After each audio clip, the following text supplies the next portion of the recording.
왕자의 게임 오마이너스의 마하마트. 7왕국 계승법에 따라 로버트의 형제들 중 연장자에게 왕위가 돌아가야 하므로 왕위는 스타니스의 것이 되어야 하지만 에다드 스타크 못지않게 올곧지만 지나치게 냉정하여 인망은 부족한 편입니다. 항상 정당한 이유에 따라 움직이며 옳은 말만 하지만 말을 돌려야 할 줄 모르고 직설적이기 때문에 대인관계가 좋지 못하고 적이 많은 성격으로 상황 파악 능력은 에다드보다 낮지만 그 답답한 에다드보다 융통성이 부족합니다. 정치적 계산이나 인정보다는 자기의 정의와 명분을 중시하고 거짓말도 못합니다. 동생 랠리는 명분은 없으나 친화력과 정치적 계산을 통해 동맹 세력을 많이 모아 가장 강한 군세를 가졌지만 스타니스는 융통성 없는 성격 때문에 그렇게 하지 못해 스톰랜드가 휘하에 들어올 때까지 세력이 매우 약했기도 했습니다.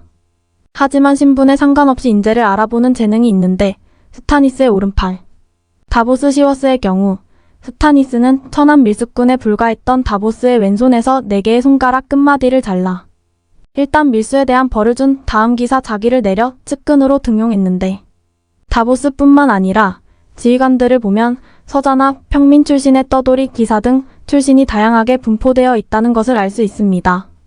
스타니스는 또 원칙주의도 원칙주의지만 반대로 대를 위해서 소를 희생할 수 있다는 공리주의적인 사고방식도 어느 정도 가지고 있는데 이 때문에 도덕적으로 상당히 갈등하기도 합니다. 스타니스가 전쟁에서 최초로 패배한 것은 블랙워터 전투였는데 사령관 임리 플로렌트의 삽질과 와일드파이어라는 변수에도 불구하고 리치의 구원군이 오지 않았으면 승리할 뻔했으며 캐슬 블랙 전투에서는 기병 500명의 병력으로 야인 10만 대군을 기습해 섬멸시키고 장벽을 구원하기도 합니다. 스타니스의 전술 전략은 기본에 충실하고 안전지향적인 전술을 선호하는 모습을 보이지만 블랙워터 전투에서 패배한 이후 병력이 열세인 상황에서도 임기응변 위주의 전술로 비교적 무난하게 군사적 목표를 달성하고 있기도 합니다. 스타니스 바라테온 하면 떠오르는 것이 바로 붉은 여사제와의 관계입니다. 이국의 비테신늘로르 RHL의 로알 신앙을 받아들였고 붉은 여사제 멜리산드레를 측근으로 두고 있는데 멜리산드레는 스타니스를 빛의 구세주 아도르 아하이로 선포했고 스타니스는 자신의 문장에 불타는 심장을 넣는 등 종교적인 행보를 선보였는데 이는 스타니스의 적들뿐 아니라 지지 세력 내부에서도 상당한 반감을 불러일으켰지만 정작 본인은 종교적으로 신실한 모습은 보이지 않습니다. 어린 시절 자신의 눈앞에서 부모가 탐배가 침몰하는 것을 본 뒤로 신들이 하는 일에는 관심을 끊었다고 합니다. 르로르 신앙을 받아들인 것도 멜리산드레가 부리는 권능을 이용하고 적들에게 공포를 주려는 목적이었지만 블랙워터 전투의 패전 이후 멘붕에 빠진 후에는 멜리산드레가 하는 말을 듣고 보여주는 환영을 본 결과 자신이 진짜 르로르가 선택한 용사일지도 모른다고 믿게 됩니다. 스타니스의 아내 셀리스 플로렌트 역시 르로르의 광신도가 되어 멜리산드레를 절대적으로 후원하고 있으며 르로르 신앙 개종자들은 왕비 파킨즈 멜라 부릅니다. 칠신교 신앙을 유지하는 파벌은 국왕 파킨즈 맨이라고 부릅니다. 스타니스는 볼턴 가문이 차지한 북부를 차지하려고 부족한 병력을 검은성의 야인들로 꾸리려고 야인의 리더 만스에게 충성을 맹세한다면 토지와 자유, 안전을 보장해주겠다고 제안하지만 만스는 이를 거부하고 화형당하고 맙니다. 만스가 화형대에서 불이 붙어 고통스러워하자 존 스노우는 만스의 가슴에 화살을 날려 만스의 고통을 줄여줍니다. 그리고 존 스노우가 야경대원들의 투표로 검은 성의 사령관으로 뽑히자 스타니스는 윈터펠의 영주 자리를 제안하지만 존 스노우는 자신은 영원한 야경대원이라며 스타니스의 제안을 거절합니다. 말렙에 가까웠던 스타니스의 몰락은 멜리산드레가 딸을 르로르에게 바치라는 요구를 하고 결국 딸을 화형대에 올리면 참담한 결정을 하게 되고 군사들이 스타니스를 떠나는 결정적인 계기를 되며 결국 전투에서 패배 후 랠리 바라테온의 복수를 꿈꾸던 브리엔에게 참살당하고 맙니다. 존 스노우의 죽음과 화이트워커 혹은 아더 더 어더즈 야경대의 사령관으로 선출된 존 스노우는 몇 명 야경대원들의 반대에도 불구하고 화이트워커 혹은 아더라고 불리는 드라마사에선 통칭 백기라고 불리는 존재들로부터의 위협 때문에 야인들을 장벽 남쪽으로 데려오기로 결정합니다. 존 스노우는 도르문트를 설득하여 스타니스의 배를 빌려 장벽 너머 야인들이 머무는 하드홈으로 떠나고 도르문트는 야인들이 탐배를 공격할 수 있다면 존 스노우가 같이 가야 한다고 주장. 결국 존 스노우도 함께 장벽 너머로 향합니다. 하드홈에 도착한 존 스노우 일행은 야인들 부족장들을 설득 배에 태우려는데 때마침 화이트 워커 백기들의 공격으로 하드홈은 아수라장이 되고 야인들을 배에 태우기 위해 존 스노우 등은 혈전을 펼치며 하드홈을 겨우 탈출합니다. 이때 드래곤 글라스뿐 아니라 발리리아 강철로 만든 검도 백기를 죽일 수 있다는 것을 알게 됩니다. 화이트 워커 혹은 아더는 왕자의 게임 시리즈에 등장하는 초자연적인 존재들로 백기라고도 부르는데 원래 다른 자로 번역할 수 있습니다. 다른 자라는 것은 인간이 아닌 이질적인 존재의 이름을 붙이기도 두려운 어떤 것이라는 의미에서 부르다가 이름으로 굳어진 것으로 전설에 의하면 8000년 전 영웅들의 시대의 긴 밤에 영원한 겨울의 땅에서 내려와 인류를 공격했다가 마지막 영웅과 인류의 반격에 패하여 물러났으며 세월이 흐르고 다른 자들이 전설 속의 존재로 여겨지면서 이들을 막기 위해 만들어진 장벽과 밤에 경비되는 와일드링들을 막기 위한 존재로 변화하고 맙니다. 다른 자들 아더는 마르고 큰 체형에 매우 창백한 피부와 밝게 빛나는 푸른 눈을 가지고 있으며 빛 또한 푸른색이며 기묘하면서도 아름답고 뭔가 냉혹하면서도 우아한 얼음으로 만들어진 일종의 시스라고 원작에서 묘사했는데 언데드보다는 무시무시한 요정에 가깝습니다.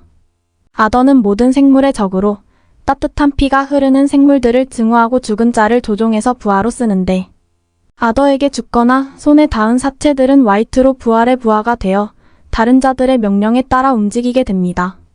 또한 말이나 메머드, 다이어울프, 곰 등 여러 짐승의 시체도 마법으로 되살려 타고 다니며 심지어 데너리스의 드래곤도 화이트 되기도 합니다.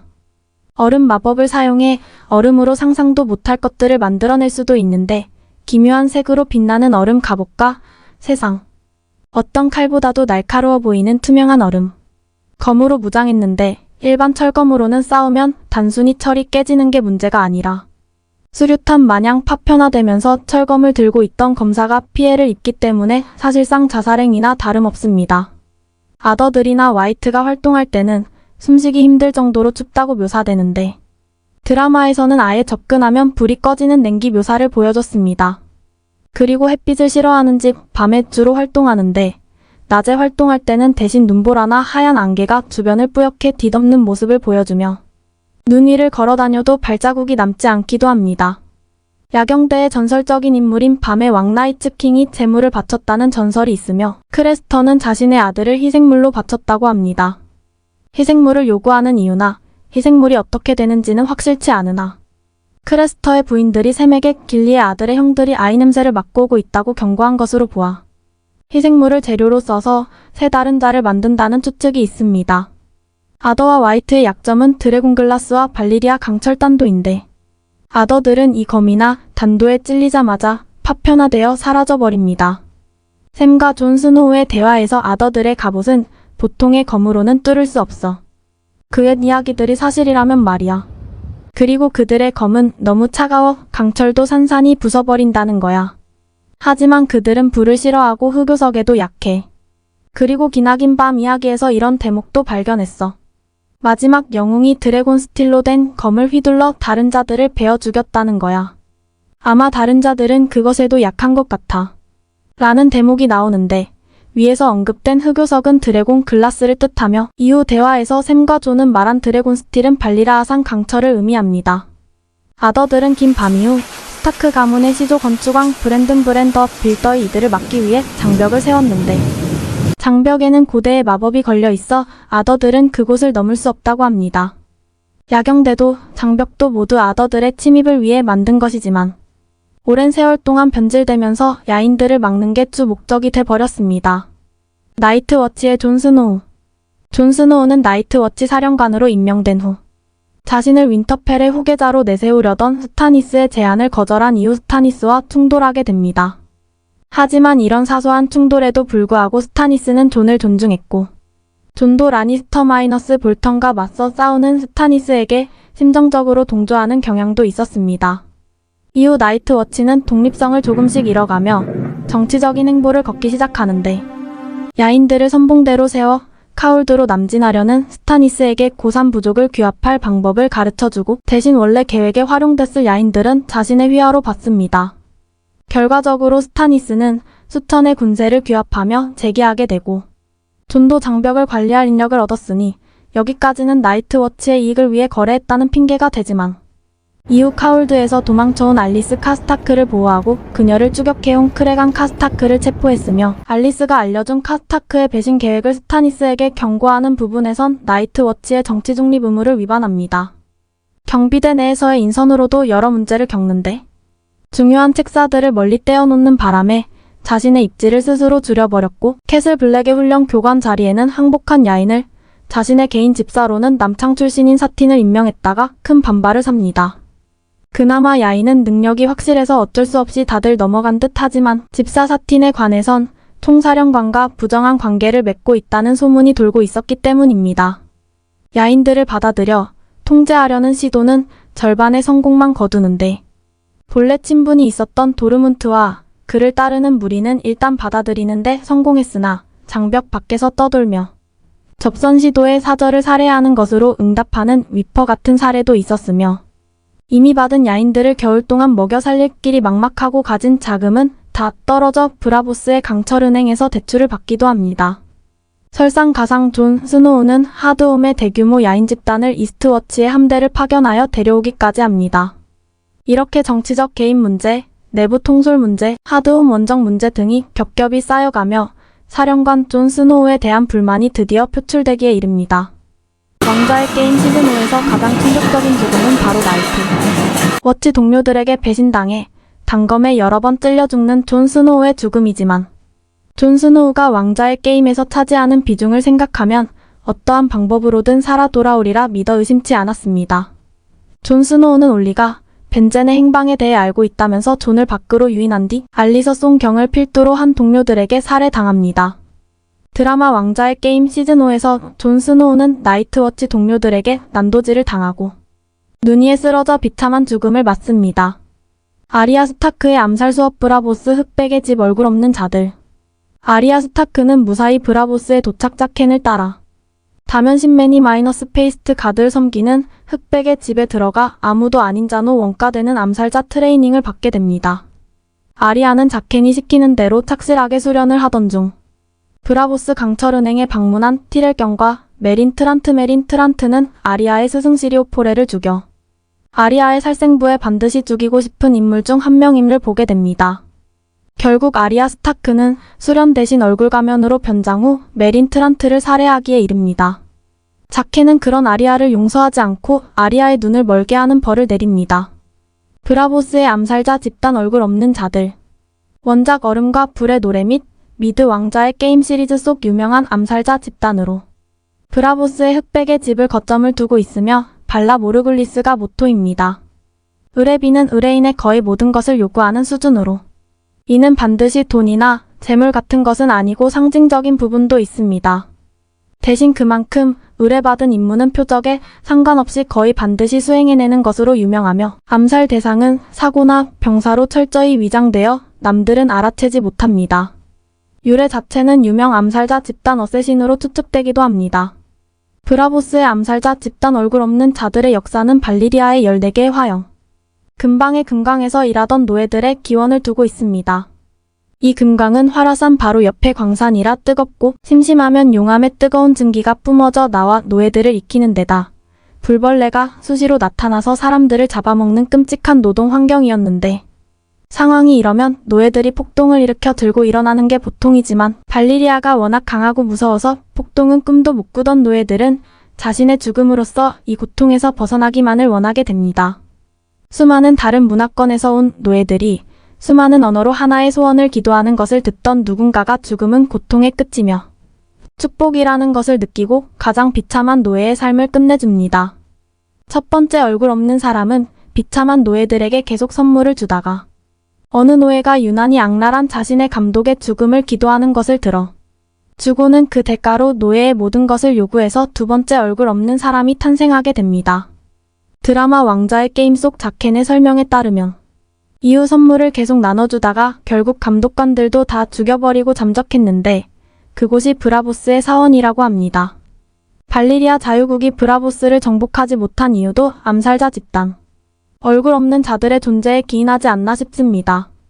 얼굴 없는 사람들의 동전. 죽음을 다면신맨이 마이너스 페이스트 가드이라고 부르며 다른 종교의 죽음의 신들은 죽음의 많은 모습 중 하나라고 생각하며 다른 종교의 죽음의 신의 신상도 모시고 있습니다. 죽음의 신의 신도. 죽음은 삶이 버거워질 때 줄 수 있는 마지막 선물이라고 믿는다. 얼굴 없는 자들의 암살자들은 웨스테로스의 마에스터 이상으로 독에 해박하며 얼굴을 바꾸는 마술도 쓸 수 있는데 자살에는 아무 대가를 요구하지 않지만 다른 사람을 죽이는 데는 엄청난 대가를 요구합니다.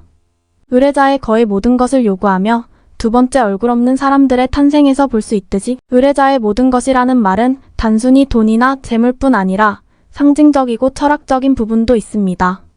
예를 들어 폭력적인 아버지에게 맞던 소녀가 그 삶에서 벗어나기 위해 죽음을 요구하자 아무 대가 없이 요구를 들어주었으며 그 소녀의 얼굴을 잠깐 빌려 쓰게 된 아리아가 그게 아니라 에페는 나쁜 놈. 죽이는 게 옳은 거 아닌가? 고묻자 사제는 우리는 신의 도구다. 우리가 판단하지 않는다. 고 대답합니다.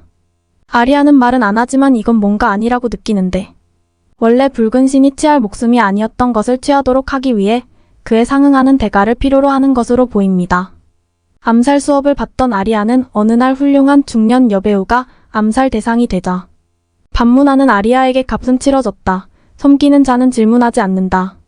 라고 말합니다. 시리오프렐은 세상의 신은 하나뿐. 그의 이름은 죽음. 그를 보면 할 말은 하나, 오늘은 아니야. 자유도시 브라보스 시민들은 얼굴 없는 사람들을 존중하지만 두려워하면서 그들과 엮이는 것을 꺼리는데 브라보스의 설립자가 얼굴 없는 자들이기도 합니다. 이렇게 얼굴 없는 자들에서 극강의 암살 기술을 습득한 아리아 스타크는 그 누구도 두렵지 않은 최강의 전사이자 암살자로 거듭니다. 다시 자신들의 원수들이 모여있는 웨스테로스 대륙으로 건너갈 날만 기다리게 됩니다. 미린의 여왕 데너리스와 저항 세력 하피의 아들들. 데너리스 타르가르에는 미린에서 통치 중 반란 세력 하피의 아들들의 등장에 골머리를 썩습니다. 하피의 아들들의 기습에 근위대장 바리스탄이 숨지고 회색벌레 역시 큰 부상을 당하기도 합니다. 데너리스는 타이윈을 죽이고 바리스와 바다 건너 펜토스에 온 티리온은 진정한 군주를 찾는 바리스와 함께 데너리스가 있는 미린으로 향하고 데너리스와의 아련 이후 티리온은 데너리스의 핸드가 됩니다. 데너리스는 저항 세력 하피의 아들들을 어떻게 처리할지 고심하고 티리온은 저항 세력을 무력으로 진압하여 모조리 죽이기보다는 전통을 존중해주는 차원에서 격투장을 열고 미린의 유서 깊은 가문과의 정략 결혼을 추진하게 됩니다. 하피의 아들들은 데너리스의 미린 통치에 저항하는 지하 세력으로 노예상의 마네스 LAVRS 베이의 도시들에서 사용하는 전통적 상징인 하피에서 이름을 따왔으며 모티브는 노예들을 부리면서 노예의 반란을 막기 위해 열심히 무술을 연마한 고대 스파르타, 이라크 전쟁, 베트남 전쟁 등에서의 현지 저항 세력으로 추정되며 해방된 노예들을 대상으로 살인을 저지른다는 것은 쿠클럭스 클랜과도 유사합니다. 데너리스 타르가르엔이 미린에서 실행한 노예 해방과 투기장 폐지 등의 개혁은 수만 명의 노예들을 억압의 사슬에서 끊었으며 그녀가 미린에서 지지를 받으며 통치할 기반을 마련해 주었지만 기존의 미린을 지배하던 기득권층들은 이에 크게 반발했고 그 와중에 하피의 아들들이 등장하였습니다. 그들 전부가 데너리스 타르가르엔 자체를 싫어해서 하피의 아들들이 된 것은 아니었습니다. 노예 해방의 날 노예들이 주인을 살해하거나 재물을 약탈하고 가족들을 강간한 것에 대한 복수를 하기 위하여 가입을 한 자들도 있었는데 미린이 함락되던 날 노예들에게 자신의 아버지와 형이 살해당하고 어머니가 강간당한 후 살해당한 것과 살던 집까지 빼앗긴 것에 대하여 법적인 처벌을 해달라고 요구한 한 소년의 제안을 거절한 후 소년의 원한에 찬 눈을 보며 데너리스는 하피의 아들들에게 한 명의 아들이 더 생겼다고 생각하였는데 데너리스가 히즈다르와 결혼한 후 이들의 활동은 잠시 잠잠해졌지만 데너리스가 실종되고 바리스탄 셀미가 스카하즈 모칸다크와 손잡고 쿠데타를 일으켜 히즈다르를 유폐하자 어느 때보다도 격렬하게 저항하게 됩니다. 하피의 아들들은 평상시엔 군중 사이에 숨어 있으므로 찾아낼 수 없지만 행동을 개시할 때는 매우 눈에 띄는 특징적인 가면을 쓰고 나타났는데 실상은 노예 주인들의 지원을 받고 무차별적인 파괴 행위를 저지르는 폭도들이지만 겉으로는 민족 투쟁으로 포장되어 있습니다. 티리온이 나서기 전까지 데너리스가 보인 정치적 수완이 좋지 않았던 탓에 하피의 아들들은 무시할 수 없을 정도로 세를 불렸고 끝내 그 머리수를 무기로 검투장에서 대대적인 테러를 벌여 데너리스와 드래곤을 쫓아내는 지경에 이릅니다. 하피의 아들들 배후의 우두머리가 미린의 귀족인 히즈다르 조로라크가 아닌가 의심도 있었지만 검투장에서 하피의 아들들에게 살해당한 이후에도 하피의 아들들은 와해되지 않았습니다. 바리스가 단서를 잡고 티리온의 협상으로 확인된 바에 따르면 실제 배후는 미린이 아닌 외국의 노예주들이었습니다. 즉 하피의 아들들은 외세를 몰아낸다는 명분으로 다른 외세의 힘을 빌려왔던 것입니다. 티리온이 노예상들과 불안한 협상을 한 후에는 준동이 일단 정지되는데 7년간의 노예제 폐지 유예 기간을 두고 평화를 이어가기로 했지만 노예주들은 자신들의 재산을 그냥 놔줄 생각이 없었기에 협정을 깬 노예상들이 외부에서 미린을 침공하고 이에 발맞춰 하피의 아들들이 내부에서 다시 들고 일어나지만 사라졌던 데너리스가 이끌고 온 다리오 나하리스 용병단과 도트라키 병대에게 쓸려나갑니다. 이들의 재발생을 막기 위해 미린 정권은 자금원이던 노예주들을 단 한 명만 남기고 전부 죽이고 르로르 신앙을 데너리스와 연결하여 민중들에게 이식하는 처방을 내리게 됩니다.